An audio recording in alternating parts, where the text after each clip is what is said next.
बिस्मिल्लाहिर्रहमानिर्रहीम। नाज़रीन, आप देख रहे हैं प्रोग्राम आज के अखबार और मैं हूं आपका मेज़बान एहसन रज़ा। नाज़रीन, वज़ीर आज़म पाकिस्तान इमरान खान ने कल अवाम के सवालों के जवाबात दिए और उन्हीं जवाबात में बहुत सारे सवालात उनसे किए गए। उनकी हुकूमत को तनकीद का निशाना भी बनाया गया, उनकी हुकूमत की तारीफ़ भी की गई, लेकिन इसमें उनसे लॉन्ग मार्च के हवाले से भी पूछा गया, अपोजिशन के हवाले से भी पूछा गया। तो उन्होंने फरमाया कि हुकूमत से निकला तो ज़्यादा ख़तरनाक हो जाऊँगा अपोजिशन के लिए, और सड़कों पर आया तो अपोजिशन को छुपने की जगह नहीं मिलेगी। इस बयान के ऊपर भी आज बात करेंगे। और उन्होंने एक और बात भी की, उन्होंने कहा कि ऑपोजिशन जो है वो बयानात दी जा रही है और ख़बरदार करता हूं कि मैं अगर कोशिश करने बैठ गया तो फिर बड़े मसाइल हो जाएंगे। और नवाज शरीफ साहब जो हैं वो वापस नहीं आ रहे कि नवाज शरीफ साहब की वापसी की खबरें बहुत ज़्यादा गर्दिश कर रही हैं, जबकि दूसरी जानिब वज़ीर ख़ारजा शाह महमूद कुरैशी साहब कहते हैं कि ये हुकूमत की बहुत बड़ी गलती थी कि नवाज शरीफ साहब को भिजवाया गया। और असद उमर साहब के बयानात भी आपके सामने, उन्होंने तो 100% जिम्मेदारी जो है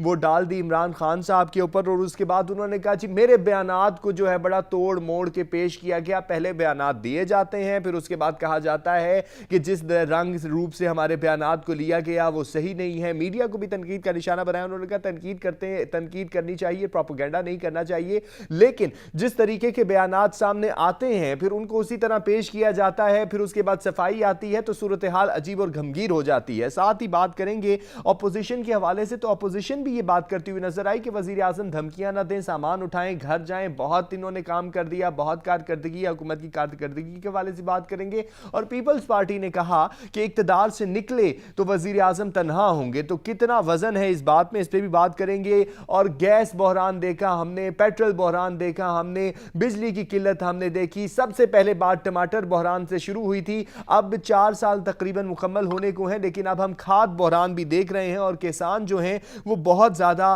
परेशान नजर आते हैं। नाज़रीन, कोरोना के वार भी जारी हैं और पंजाब में अद्वियात नायाब हो गई हैं। इंतज़ामिया कहाँ है? और वसीम अकरम प्लस साहब जो हैं, उस्मान बुज़दार साहब जो हैं वो बेहतरीन कारकर्दगी दिखा रहे हैं, लेकिन कोरोना के वार जो हैं वो पंजाब में तेज़ होते जा रहे हैं। तो इसके ऊपर भी आज के प्रोग्राम में हम बात करने की कोशिश करेंगे। जनाब रहमत खान वर्दिक साहब हमारे साथ मौजूद हैं, सीनियर सहाफ़ी और तज्ज़ियाकार हैं। रहमत खान साहब, बहुत शुक्रिया वक्त देने के लिए। सर, सबसे पहले तो बात का आगाज़ वज़ीर आज़म इमरान खान के बयान से करेंगे। कल आपने भी उनकी बातें सुनी, आवाम से उन्होंने खिताब किया, आवाम से उन्होंने बातें की, आवाम के सवालात के जवाब दिए, और उन्हीं में उन्होंने कहा कि हुकूमत से निकला तो ज़्यादा ख़तरनाक हो जाऊंगा, सड़कों पे आऊंगा, अपोजिशन को बेनकाब करूंगा। कितने ख़तरनाक साबित हो सकते हैं वज़ीर आज़म इमरान खान अपोजिशन के लिए, हालांकि वो ये काम पहले भी कर चुके हैं?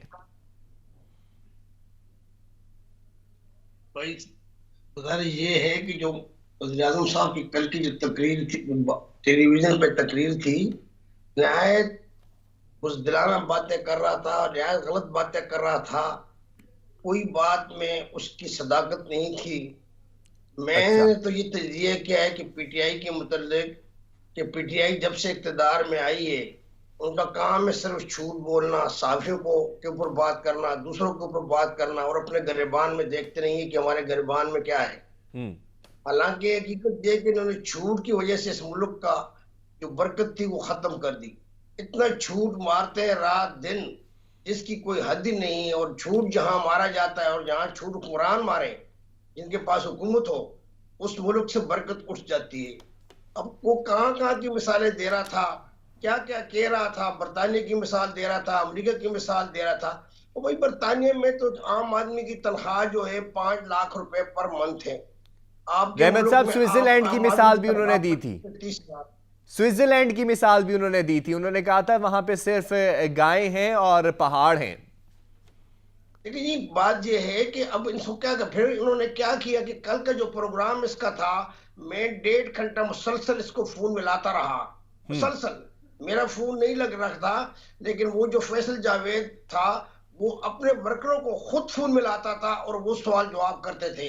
कोई फैसलाबाद से करता था, कोई बहावलपुर से करता था, कोई मुल्तान से कर रहा था। ये कोई तरीका है? बिल्कुल हर काम उसका जेलसाजी से, जेलसाज है, जेलसाजी से हर काम करते हैं। सिर्फ लोगों के सामने आके ये बयानात देते हैं। इनमें शर्म भी नहीं आती कि बार बार अपनी झूठ को सच साबित कर रहे हैं। बल्कि ये तो इमरान खान ने कहा था खुद ही कि पार्टी वर्करों को भी कि आप हर बात को इतना दलेरी से बोलो कि आपकी छूट उनके जो छूट है वो सच साबित हो जाए और लोग समझे कि हाँ हम सच बोल रहे हैं। मैं समझता हूँ कि मेरी ये उम्र जो है 70 साल है, मैंने आज तक जितनी हुकूमतें देखी हैं उनमें सबसे खराब हुकूमत हुकूमत ये है। और चीज का बहुत नाम ले रहा है, और चीज का बहुत नाम ला रहा है। भाई और चीज वालों के लिए आपने किया क्या? मेरा एक बेटा है और चीज है, उसका जीप पकड़ी गई है 4 साल पाकिस्तान में। इसने कितने तर पोर्टल पे लिख कर भेजा, पोर्टल पे लिख कर भेजा, इसको दरखास्तें भेजी, इसने कोई कार्रवाई नहीं की। इस तरह मेरा एक दोस्त है जो 50 साल से मेरे साथ पार्टनर है, उसके प्लाट पे, वो भी और चीज है, शाद मोहम्मद खान उसका नाम है, उसके प्लाट पे कराची में कब्जा हुआ है। कितनी दफा उसको उधर से लिखा, इधर से लिखा, कोई जवाब नहीं दे रहा है, सब झूठ कहता है। बहुत बड़ा झूठा इंसान है। अच्छा ऐसा झूठा अच्छा, इंसान रहमत साहब ये फरमाइएगा, रहमत साहब ये फरमाइएगा कि वजीर आजम ने कल भी ये बात दोहराई कि मुझे ब्लैकमेल करने की कोशिश की जा रही है और मैं मुफाहमत बातें करते हैं तो मैं मुफाहमत करने के लिए तो तैयार हूं, लेकिन एनआरओ नहीं दूंगा। ब्लैकमेल कौन कर रहा है वजीर आजम साहब को? क्योंकि अभी पिछले दिनों जब हमने काबीना की सूरत हाल भी देखी, परवेज खटक साहब भी खड़े हुए तो उन्होंने यही बात दोहराई, मैं ब्लैकमेल नहीं हूंगा, मेरे पास सब कुछ था, मेरे पास सब कुछ है और फिर भी मैं आपके लिए काम कर रहा हूं और हुकूमत जो है वो अवाम के लिए कर रहा हूं। तो कौन ब्लैकमेल कर रहा है? मैं आपको ये एक बात बता दूं कि जब यहां इंतखाबात का ऐलान करेगा तो आप यकीन जाने कि इसके लोग जो होंगे वो बार मीटिंग पे जा नहीं सकेंगे, लोगों के दरमियान नहीं जा सकेंगे, क्योंकि खतरा होगा कि इनको कोई लोग मार ना दें। ये बिल्कुल झूठ बोलते हैं, हर बात झूठ बोलते हैं। ब्लैकमेल इसको कौन कर रहा है? इसकी कारकर्दगी, इसको ब्लैकमेल हो रहा है। इसकी कारकर्दगी नहीं है, सिर्फ बातें हैं। बातें बड़ी खूबसूरत खूबसूरत करता है, लेकिन वो वक्त 4 साल तक लोगों ने इसकी बातें सुन ली। अब लोग और लोगों में ताकत नहीं, ना बर्दाश्त है इसकी ये तकरीरें सुने। ये खामखा बोलता है, कोई बात इसकी किसी बात पे अमल नहीं कर रहा है। आप देखें कि हमारे मुल्क के अंदर जो रिफाइनरी हैं, पिछले साल वो रिफाइनरियां बंद हो गई थी, क्योंकि इन्होंने माल अपनी रिफाइनरी में माल था, अपने रिफाइनरी में माल था और इन्होंने माल बाहर से खरीदा अपने कमीशन के लिए। सही। और वो रिफाइनरी पीआरएल बंद हो गई थी, एनआरएल बंद हो गई थी और भी बंद होने वाली थी। भाई आप अब गैस को देखें, गैस सबसे पहले घरेलू सारिफीन को देनी चाहिए। इस वक्त गैस घरेलू सारिफीन को नहीं मिल रही है और इंडस्ट्री वालों ने कोर्ट से स्टे लेकर इंडस्ट्री को गैस मिल रही है। आप ये अंदाजा करें, भाई किसी हुकूमत में भी ये नहीं हुआ। हर हुकूमत में पहला नंबर घरेलू सारिफीन का है, इसके बाद पहला नंबर इंडस्ट्रियल का है, अमीरों का है। और फिर बातें करता है कि मैं ये करूंगा, मैं ये, कोई अमली काम नहीं है। सिर्फ टीवी पे आकर ये 4-5 इन्होंने रखे हैं, हर वक्त टीवी पे लगे रहते हैं, झूठ मारते रहते हैं। अच्छा रहमत साहब ये फरमाइएगा, अपोजिशन क्या कर रही है? अपोजिशन भी तो सिर्फ बयानबाजी कर रही है। अगर देखा जाए तो अभी सियासी जो मुबसरीन हैं वो कहते हैं कि अपोजिशन भी सहूलतकारी के फ़राइज़ सर अंजाम देती है। अभी जब वज़ीर आज़म साहब ने बातें की तो उन्होंने कहा कि वज़ीर आज़म धमकियाँ ना दें, सामान उठाएं, घर जाएं। फिर उसके बाद पीपल्स पार्टी की जानिब से भी ये बयान आया कि इक़्तिदार से निकले तो वज़ीर आज़म साहब तनहा होंगे। लेकिन अगर हम अमली मैदान में देखें तो लॉन्ग मार्च की बातें होती हैं, लेकिन वो इतना इफेक्टिव नहीं होता। पार्लियामेंट की बातें होती हैं, लेकिन पार्लियामेंट में एहतजाज ऑपोजिशन करती नजर आती है, लेकिन नंबर कभी पूरे नहीं करती। वजह क्या है? देखिए बात ये पोजीशन चाहती है कि ये 5 साल पूरे करे ताकि ये मजीद गंदा हो, ताकि इसका आइंदा के लिए सब खत्म ही हो जाए। अच्छा, तकमील में ये खत्म ही हो जाए। वो कहते हैं कि ये 5 साल पूरा करे। वो एहतजाज अपने तौर पे जो पोजीशन को करना है वो कर रही है। और इससे लेकिन 23 मार्च का टाइम दिया है एनडीए ने, इन्होंने पीडीए ने, और पीपल पार्टी ने भी फरवरी का टाइम दिया है कि वो लॉन्ग मार्च करेंगे। सब अपने अपनी जगह पे लगे हैं, लेकिन कुदरती तौर पे आप जहां भी देखें, अब किसानों का क्या हाल है आप देख लें। किसानों को खाद की यूरिया नहीं मिल रही है और फसल इस दफा बल्कि मार रहे कि किसानों को बड़ी फसल होगी, ज़राअत में खुद कफील हो गए। बिल्कुल गलत है। ज़राअत में एक ही दफा खुद कफील हुए थे कि जब किसानों को खाद भी मिलता था और किसानों को पूरा रेट बर वक्त मिलता था। वो अच्छा सब सर, मुशर्रफ का दौर सर था। इस बहरान के ऊपर हम आज बात करते हैं, लेकिन ये फरमाइएगा कि अपोजिशन की जो लॉन्ग मार्च की आपने बात की है और वो कहते हैं जी कि हम भेजेंगे, लेकिन आपने ये भी फरमाया कि वो कहते हैं 5 साल पूरे करें, लेकिन इन हाउस तब्दीली की बातें भी होती रही, तो फिर वो क्या है? क्योंकि अभी भी इतनी कंफ्यूजन है कि अभी आप कहते हैं जी कि इन हाउस तब्दीली करेंगे, जो 25 जनवरी को इजलास हमारा होना है नून लीग का और मौलाना का और पीडीएम का जिसे कह लें हम, तो उसमें फैसला हो जाएगा क्या करना है क्या नहीं करना। मरियम नवाज साहिबा भी पहले कहती थी हुकूमत पूरी की जाए, लेकिन अब वो भी कहती हैं कि किसी ना किसी तरीके से इनसे जान छुड़ाई जाए। बिलावल भुट्टो जरदारी साहब कहते हैं जी कि हम कोई तरीका करके लाते हैं कि इनसे जान छुड़ाते हैं और जल्दी जल्दी ये हुकूमत जाती है और बड़ा फिर अच्छा हो जाएगा। तो ये क्या जुबानी जमा खर्च है? नहीं, वो अपनी कोशिश कर रहे हैं, अपने अपने तरीके से बात कर रहे हैं। फरवरी में बिलावल का मार्च है और मार्च में उनका मौलाना फजल रहमान वालों का मार्च है इनका।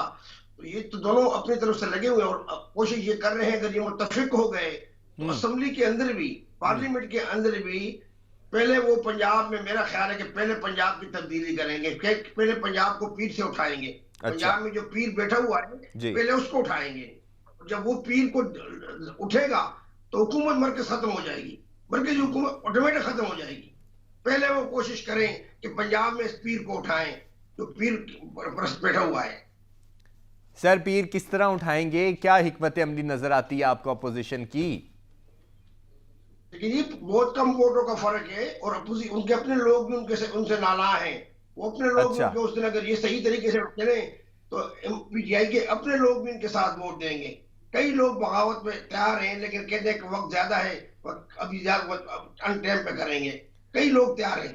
अच्छा, वक्त आने पे पता चल जाएगा कि अपोजिशन जितनी भी बातें कर रही है वो क्या जुबानी जमा खर्च है या फिर वाकई इस दफ़ा अमली मैदान में कुछ होने जा रहा है। नाज़रीन ब्रेक पर जा रहे हैं, वापस आएंगे तो ज़रा नवाज शरीफ साहब की वापसी के हवाले से भी बात करेंगे, क्योंकि कल वज़ीर आज़म इमरान खान साहब ने कहा है कि नवाज शरीफ साहब वापस नहीं आ रहे। इस पर बात करेंगे, हमारे साथ रहिएगा।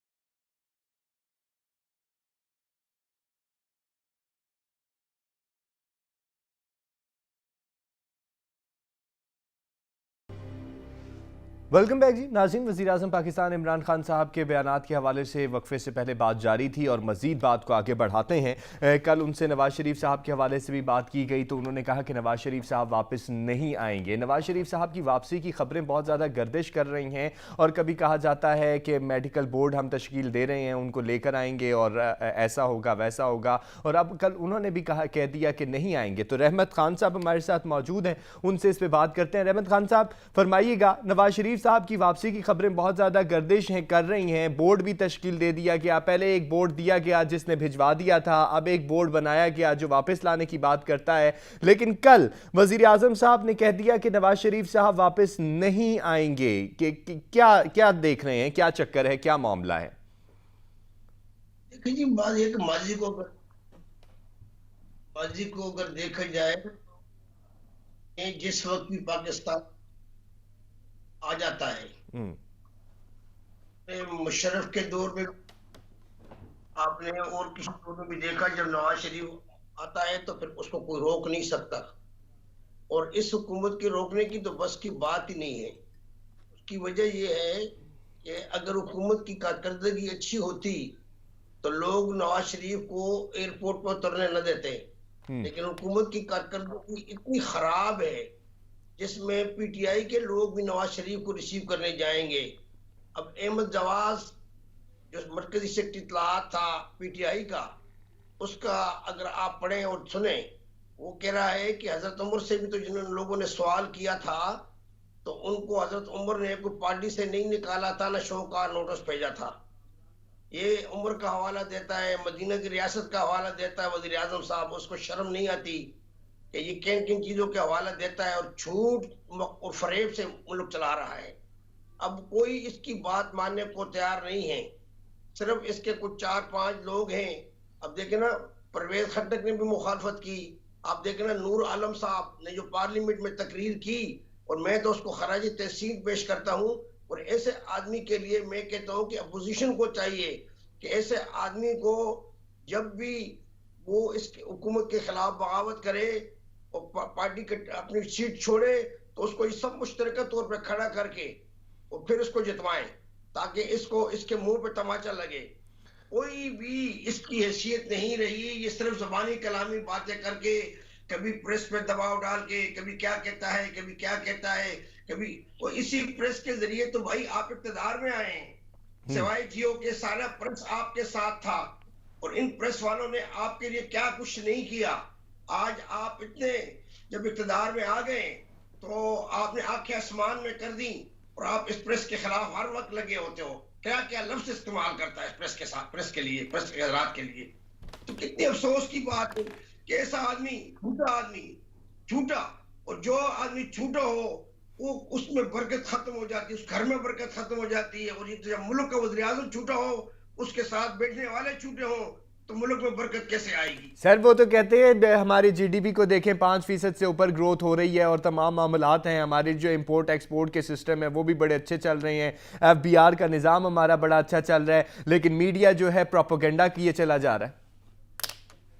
देखिए अफसोस की बात है कि मिट्टी का तेल, उससे पूछे कि रेट क्या है, और बाहर 160 रुपए लीटर आम आदमी को नहीं मिल रहा है मिट्टी का तेल इस मुल्क में। आप अंदाजा करें कि ये क्या मजाक बनाया हुआ इस मुल्क से इसने।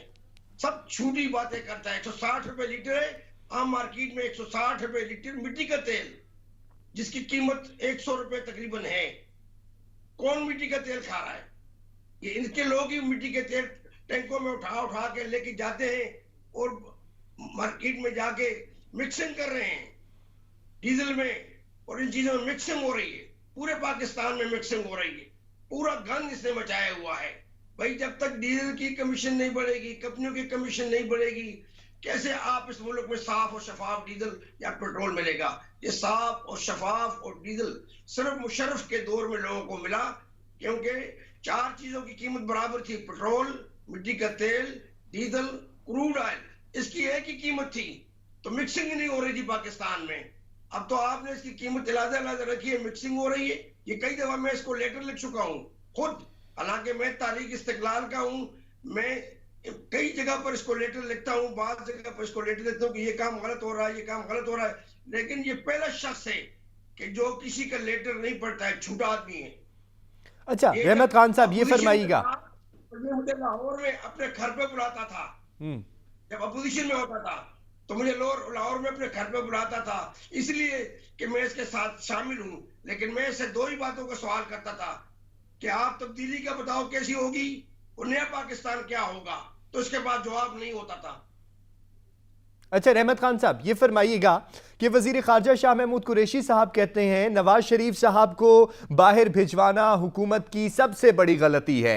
असद उमर साहब कहते हैं कि वज़ीर आज़म साहब ने भिजवाया और 100% उनका फैसला था। वो वहाँ पर बहुत से 7-8 लोग और भी बैठे हुए थे, किसी ने कोई राय दी, किसी ने कोई राय दी, लेकिन ये फैसला सिर्फ और सिर्फ वज़ीर आज़म साहब का था, 100% उनका था। और अब वो कहते हैं जी कि मेरे बयान को तोड़ मरोड़ कर किसी और अंदाज में पेश किया गया है। ये सब क्या है? पहले बयानात सामने आते हैं, बयानात दिए जाते हैं और फिर उसके बाद ये कहा जाता है कि हमारे बयानात का कोई और मतलब लिया जा रहा है, हालांकि ये तो वाज़ेह बयान है। मैं तो मीडिया को एक ही रिक्वेस्ट करता हूं, तमाम मीडिया को, कि इनका बिल्कुल बाइकाट किया जाए, इनके बयानों का, इनको किसी चीज का बाइकाट किया जाए। ये झूठे हैं। असद उमर भी झूठा है। असद उमर ने पहले ये बिल्कुल दुरुस्त कहा है कि हमारी वज़ीर आज़म की फैसला था, हमारा 100% था। और अब वो कह रहा है कि वालों ने ये किया। कितने झूठे हैं। अपने शाह महमूद कुरैशी को देखें, कितनी जमातें उसने तब्दील की हैं। वो नून में भी रहा है, पीपल पार्टी में भी रहा है, और आज कैसे बातें करता है उनके खिलाफ। शर्म नहीं आती इनको कि भाई आप जिन जमातों में रह चुके हो, रोज तुम जमातें तब्दील करते हो और फिर उन जमातों के खिलाफ कम से कम कुछ तो ख्याल करो। ऐसी बातें तो नहीं करनी चाहिए। अब शाह महमूद कुरैशी पीर है। अब पीरों के मैं तो नहीं समझता हूँ कि किसी पीर को इतने जल्दी फूल हो। पीर तो बहुत अच्छे लोग होते हैं, लेकिन शाह महमूद कुरैशी पता नहीं किस किस्म का आदमी है, किस किस्म की बातें करता है। अच्छा रहमत खान साहब, सियासत के ऊपर तो बड़ी बात हो गई, थोड़ी सी ज़रा कारकर्दगी के ऊपर भी बात करते हैं। हमने बड़े बहरान देखे, बात टमाटर बहरान से शुरू हुई थी, जब बड़ी शुरू के दिनों थे, गवर्नमेंट के शुरू के दिन थे, टमाटर बहरान देखा, फिर उसके बाद हमने और बहुत से बहरान देखे, फिर कोरोना आ गया, फिर गैस बहरान हमने देखा, फिर पेट्रोल बहरान हमने देखा। अब सर 4 साल तकरीबन होने को जा रहे हैं, अब हम इस चौथे साल में खाद बहरान को देख रहे हैं। इस बहरान से कैसे निपटा जाए और कैसे हो गया ये बहरान? क्योंकि हुकूमत कहती है कि हमने बड़ी खाद पैदा की है। खाद सारी स्मगलिंग हो रही है, सारी बाहर जा रही है। अच्छा। अब अपने किसानों को जब खाद न मिले तो हम गन्नम में कैसे खुद कफील होंगे? झूठ बोलते हैं कि किसानों को बड़ा फायदा हुआ, सबसे बड़ा झूठ ये बोल रहे हैं। किसान बहुत बुरे हाल में है और पाकिस्तान की 75% 67% आबादी किसानों पर मुश्तमिल है। अगर किसान खुशहाल होगा तो पाकिस्तान खुशहाल होगा। ये बिल्कुल गलत बातें करते हैं, इनको न किसान कुछ समझ नहीं है कि क्या बोल रहे हैं, कभी क्या बोल रहे हैं किसानों के मुतालिक, सब झूठ बोलते हैं। अब कहता है, उसने कहा कि किसान 300 रुपए फी मन गन्ना दे रहा है, वो गन्ना तो है ही नहीं भाई, मिले तो बड़ी मुश्किल से 1 महीने और चलेगी। न गन्ना है आपके मुल्क में, फिर गंदम जो आगे आने वाली फसल होगी वो भी आते होगी 10-15 मन फी एकड़ होगी, उससे आपके फिर आप गंदम मंगाएंगे बाहर से, फिर आप चीनी बाहर से मंगाएंगे। ये सारी चीजें सिर्फ उन लोगों के लिए जो इनको ये तरीके बताते हैं कि उनमें इनकी फायदा है कि गंदम और गन्ना बाहर से जब आता है तो उसमें इन लोगों को, इनके जो एजेंट हैं उनको फायदा होता है। अच्छा सर, ये बताइए कि नजर आता है कि हुकूमत इस बहरान पे काबू पा लेगी? हालांकि आपने कहा कि खाद है लेकिन स्मगल हो रही है, फिर पकड़ेगा कौन अगर आपके मुताबिक हुकूमत इसमें मुलव्वस है? तो बिलावल भुट्टो ने ये कहा है ना कि खाद अगर सिंध से स्मगल हो रही है तो बॉर्डर से जब निकल रही है तो उसको पकड़ना वफाकी हुकूमत का काम है, क्योंकि बॉर्डर तो उनके पास है ना, बॉर्डर तो सूबों के पास नहीं है। इसीलिए मैं समझता हूँ कि इनके मर्जी पे सब कुछ हो रहा है। जो कुछ भी हो रहा है इस मुल्क में, स्मगलिंग जो कुछ भी हो रहा है, इसमें वफाक के लोग, वफाकी हुकूमत शामिल है। सर फिर अपोजिशन का क्या किरदार है? सिर्फ बयानबाजी करना? नहीं, अपोजिशन तो अपना हक अदा कर सकती है, यही कर सकती है। वो तो कहते हैं कि लोग पूरी तरह इसको आजमा लें ताकि आइंदा के लिए कभी कोई इसका नाम न ले। तो इसलिए मैं समझता हूँ कि हुकूमत की ये कोशिश है कि ये 5 साल पूरे करेगा, इससे कोई काम नहीं हो सकेगा, सिर्फ टीवी में, अखबारों में इसमें आता रहेगा। और जब ये वोट का वक्त आएगा, जिस तरह बल्दियात की वोट आए पेशावर में, कोई बीके में जो अशर हुआ, तो यही अशर फिर इसके आम इंतखाबात में होगा, बल्कि इसके आदमी आम इंतखाबात में मेरे ये अंदाजा है कि ये वोट मांगने भी नहीं निकल सकेंगे, लोग इनको मारेंगे। आपने 5 साल इस कौम के साथ क्या किया? सही, आने वाले दिनों में पता चल जाएगा कि क्या सूरत हाल रही है। रहमत खान साहब हमारे साथ रहे, बहुत शुक्रिया सर आपके तज्जिए का। वक्त बताएगा कि कौन किसके साथ खड़ा है, लेकिन जो भी मंसूबा हो, जो भी मामलात हों, जो भी आने वाला वक्त हो, उसमें सहूलत सिर्फ आवाम की देखनी चाहिए ताकि आवाम जो है वो फ़ायदा उठा सकें, अच्छे हालात आवाम देख सकें और अच्छी ज़िंदगी गुजार सकें। अपना बहुत सारा ख्याल रखिएगा। पाकिस्तान जिंदाबाद। अल्लाह हाफ़िज़।